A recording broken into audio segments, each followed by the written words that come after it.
Hey folks, and welcome in as Cricket presents the warm-up. And welcome in, my name is Neil Beasley. That is Ward Fasold, and we've got Texas high school football to talk about, at least for just a little bit more. It's probably our last time, Ward, at least for a while. But we have some great state championship stuff. So let's get right into it. It's the lineup, and it's brought to you by Soul Man's Barbecue. And we had some great ones. Some north one, some south side of Texas one. And we'll start in 6A, and you get one of each. North Shore wins theirs in Division 1, and then in Division 2, DeSoto wins a big one. Yeah, you win some and you lose some. And by the way, while we're recording this, our main guy, Dixie, he still doesn't even know what's happening in these games. We're recording this on Sunday. He's out there riding It's a Small World or whatever they have over there in Disney World. Doesn't even know. So don't get on your social media, Dixie. We're going to ruin it for you. Or Neil already has by telling you that North Shore won. That's right. But the main attraction was the last game, the DeSoto game. DeSoto took on CE King, and we were, from a Houston point of view, CE King is their first time there. They're worried if the stage may be too big. It may have not have been, but DeSoto made it larger than life. They came on, they jumped on them. It was a ending to a Sherrod Baker season where he finished with 3,200 yards, 49 touchdowns on the ground, and he got 1,800 of those yards in a 6-game playoff span, which was remarkable. And he wasn't even the star of the show. I mean, Ethan Booby Feaster finally got to take a break from the defense and play more wide receiver than he ever had. He got 10 catches for 167 yards. It was complete domination. 3 out of the 4 years, Claude Mathis has won a state title there at DeSoto. He's built a legacy. He took his shots at Diggs last week, and now he's taking a shot at the rest of the world, telling them that, hey, we're here. On the flip side, DeSoto or Duncanville couldn't quite get the offense going for them. They were scoreless through 3 quarters. They finally got one they usually do the little jet sweeps with Trent Yancey, and everybody ran to that, and he ended up passing it instead of running. That's how they got their lone touchdown. But their regular quarterback, Jaquan Rivers, just could not connect on the long ball. He had the speedsters out there, but he just went a little too far on all of them. And kudos to North Shore. They shut them down. They beat them 10-7, and now the big question is, will this be Reginald Sample's last year? He's been in this thing for 36 years. It's getting to that point in time, so he's going to get this question just like Randy Allen does at Highland Park at the end of just about every year. So we'll see what happens there. All right, and great storylines in 5A as well. Lone Star couldn't quite get it done. Boy, I tell you what, Smithson Valley, they looked good. And then, of course, you got South Oak Cliff, the Bears, doing it again. Yeah, you start with the losing team here first. Lone Stars, Trey Wright. For 15 straight games, nobody had an answer to him. Smithson Valley had an answer to him that last game. They had him on the run all over the place. They kind of got through that offensive line with ease and caused great pressure. I believe this is just going by my memory. They only made it past the 50 maybe 2 times in the game, which is, for that Lone Star offense, is ridiculous. And they hurt Trey Wright's ankle, and he was banged up. Everybody was banged up. It just was not. It was a defensive masterclass for the Smithson Valley Rangers, but for the Lone Star Rangers, 15-1, greatest year in their history, most wins ever. So they can hang their hat on that. But I know they wanted that championship. Flip side, South Oak Cliff, man, they from game 1 to game 16, the most dominating team in 5A Division 2 by far. They handled everything, and it was the trenches. Offense and defensive lines dominated everybody in their classification. Jason Todd wins his 3rd title in 5 years, becomes the first, and until Claude Mathis did it later in the night. The 2 of them are the most wins by a black head coach. They both have 3 now. They both can hang that up there. But, man, that defense was incredible. Mikhail Trotter had all kinds of holes to run through for 147 yards and a couple touchdowns. It was just a great game. And they shut down Landon Williams-Callis, who we talk about in the Houston show. He's averaged just about 250 a game. He got a little less than 4 yards per carry. He just could not find any room. It was an awesome sight to see that what they call their death row defense dominate. And there were some other fun ones as well. To me, what really kind of stood out as far as Dallas-Fort Worth teams is Stephenville. Boy, they played great. And then Munster, they do it again as well. So you have a little more Dallas area action winning some state titles. Exactly. You combine those 2, and they both together gave up a total of no points. The 2 shutouts there, Stephenville wins 10-0, which was unbelievable. Hunter Butchie got the MVP for defense. He had about 6 or 7 tackles and a couple sacks. They had Kilgore, who's a very good East Texas team, just could not move the ball on him at all. And same thing with Munster. They won their game 20-0. Casey Carney takes home another MVP, offensive MVP. He's got 2 of them now. And then on the flip side, you got to see Grandview play Yoakum, and Yoakum kind of just outspeeded him. There you go. You tell me. They were all over the place in that one, and Grandview could not. Once they fell behind, they're not really a team that can come back like that, and they ended up. But they had another great year as well, finishing the season with the runner-up is not too shabby. And I know you were behind the scenes with DeSoto, and that is our Media Day segment this week. We go back behind the scenes in a very happy DeSoto locker room. It's our Media Day segment. The warm-up is presented by Cricket. Smile, you're on Cricket. Cricket 5G speeds, but ping pong. What? The warm-up is brought to you by the East-West Shrine Bowl. Greatness starts here. January 27th at the Ford Center at the Star. A century-old tradition and the first step to NFL stardom. Visit shrinebowl.com for tickets. Your favorite burger whenever you want it.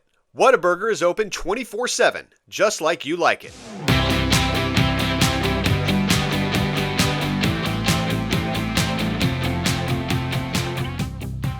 So happy for our players. I'm so happy for our coaches. It was a long year.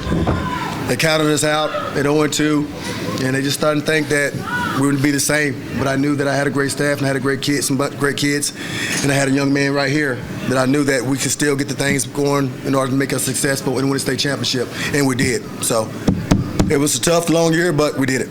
Did they tell you all that they wanted offensive fireworks for the grand finale? The thing about us, and with these 2 guys right here, they bring a lot of fireworks to the table. And with these 2 guys right here, I always want to call them the triplets. Aikman, the Cowboys, running back was Emmett, Irvin's right here, and they did it, man. So they have enough fireworks for lifetime. Just got to get one more back. Coach, I remember you telling me before y'all played Duncanville that Sarad was going to turn heads this season. This playoff run is difficult to explain what he did. How do you explain it, and how did you know this was eventually coming from him? I coach running backs. I played the game, and I've coached it at the collegiate level, and I understand running backs. And when I saw him, I knew that he was going to be a great one. He really was. He works this summer. Showed me a lot about him working hard and him wanting to learn and him understanding the game. But the thing about you don't know about Sarad Baker, he studies the game. He understands the X's and O's. He understands where it's supposed to fit at, where it's not supposed to fit at. So that helps you as a back, and he has great vision. And one good thing that you can do as a back that you can't teach that all the time, make somebody miss in the great vision that he has. So I knew it. And I think if you go back and look at our stats throughout the year, I don't know if he's ever held on 100 yards throughout the whole year. I really don't. Maybe when we finally after Georgia, maybe. But after that, I think he may have went 15 straight games over 100 yards. It meant everything. That's all we've been talking about since we going. At the start of the season, after we lost to Georgia, Coach Mathis set us in Creekside Gym, 'cause that's where they had us at, and he told us that this season can either be DeSoto laughing stock, or we can go down in history for fighting back and coming back and winning the state championship. And that's why I feel like, everybody bought in. After that week, everybody was at practice, being coachable, everybody on time, everybody in the weight room on time, working hard, being coachable, doing what the coaches tell us to do. And that's why I feel like we won a state title. All I can say is I'm blessed. That's a blessing. I mean, this guy, like I said, I feel like he's the best coach to come through the Metroplex. I said that in the interview earlier. I feel like he's the best coach to come through the Metroplex for sure. And he got a great staff. The OC, our 2 OCs, Coach Sweeney and Coach Williams. I feel like they could have a head coaching job wherever. But they stayed here and trusting what Coach Mathis had for us. And it worked out. So. 4 state titles in 10 years. Where does this rank DeSoto among the all-time great programs in state history? I think they do. And if you ever notice, I don't ever say this is a football team. I've always said this is my program. This is our program. And that's how I treat it. And I'm always going to treat it that way because that's the statute and that's the goals and that's the utility that I have that I want for these teams right here. Do I think it's one of the best out there? You goddamn right. Do I think it's the best? Yes, I'm going to say that. Okay, I'm sitting up here with 2 great guys right now. I got a great staff, I got a great team, I got a great community. But it's going to rank some among the best. But that's for you guys to figure out right there. I'm just going to brag on us a little bit tonight. The warm-up is presented by Cricket. Smile, you're on Cricket. Cricket has jaw-dropping new unlimited plans. The #1 selling compact tractor in Texas. For details, visit gokubota.com. Kubota, because you can. Discover what happens when rugged capability meets true performance. Kia, movement that inspires. All right, it is time now for the agenda. Just some more stuff that you guys need to know about, and we just want to talk about, frankly, and that is UIL realignment. It's always a hot button issue every 2 years, and we're at that again. So the snapshot numbers are out. Realignment, not yet, but Ward, the snapshot numbers, we'll do both 6A and 5A, and we'll start with 6A. What do you see when the first thing you look at these 6A numbers? Well, the first thing I see is that I have two 17-year-old kids, and I want to keep calling it Snapchat numbers instead of snapshot, and I feel like an idiot for saying it, so I'm glad I let you say it first. But the main thing is we talk a lot about this for probably the last 4 years. When is Alito going to get those numbers to bump them to 6A? This is the year. If they bump to 6A, you know they have that 130-plus odd district winning streak that's been going since 2007. Now they're going to play some teams that are not 5A teams. They're going to be unfamiliar with. Don't even know where they're going to be placed in February. They may have to go out. We may have to throw Neo on a country roads game out west somewhere against an Abilene team. I'll be there. He'll be there. Or will they be with North Crowley? Who knows where they'll be? And that's going to be interesting in their first voyage into 6A. Another interesting thing is the Frisco ISD. They've tried hard to keep all their teams in 5A. They couldn't do it this year. Wakeland bumps up to 6A Division I, so they won't. Exactly. They got the one team up. Maybe more will follow at some point. I know Panther Creek moved up to 5A, but Wakeland's up in 6A, so they'll no longer always be playing at Toyota, Kirkendale, or the Star. They're going to actually have to gas up the bus and head out somewhere. I don't know what kind of district they'll be in. Will they be thrown in with the Prosper teams? We find all that stuff out in February.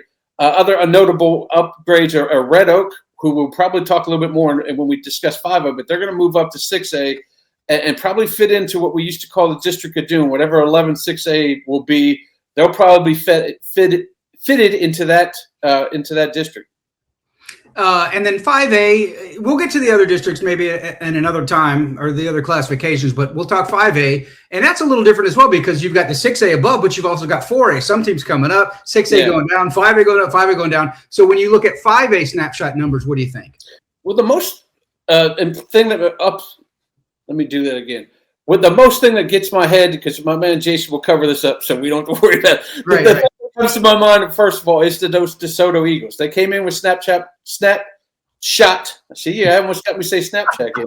They came in for snapshot numbers like they did last year, which is 5A Division II. And before the season started, Coach Mathis said, if it happens again, we're probably going to go to 5A. Well, it's going to be hard to do if you win a 6A Division II title, to sit there and say, now we're going to go down to 5A, because you've proven you can compete with the 6A. But if they do go down to 5A Division II, or Division I, they'll be bringing the other 11 6A teams with them. Cedar Hill's going down, Lancaster's going down, Red Oak is going up to 6A. So that whole, what we used to call the District of Doom, is now all kinds of a ride. Duncanville and Waxahachie may be traveling to Waco. They may be heading out east to mess with Longview and all those teams. Just don't know what's going to happen. But DeSoto does have those 5A numbers. Will they go down there and play teams like Highland Park, Frisco Lone Star to make their way to the title? Just interesting kind of matchups. And then you look at teams like Salina and Panther Creek. They're moving up. Melissa's moving up to Division I. So 5A Division I could be pretty interesting. I'm excited to see. We're all going to be there at Birdville Convocation Center when all the coaches get together and immediately start running around looking for non-district games. Oh my goodness, I got stuck in this district. I gotta get toughened up. Where's Duncanville at? No, that's the last thing they do. They're like, is Duncanville over there? I'm going over here. I don't want to mess with them. But it should be interesting come February. You know, it always is every other year, and it certainly will be again this year. So, all right. Ward, thanks so much. That's it for us. Cricket presents the warm-up, but we hope everybody out there, you're going to go through some withdrawals. There's no football this week, at least no Texas high school football. You're going to go through some withdrawals. That's okay. Just join us back here each and every week, because Cricket presents the warm-up. Ward, thanks a lot. And we will leave you tonight with what we think are the 5 best games that we saw at state this year. We'll see you next week, everybody.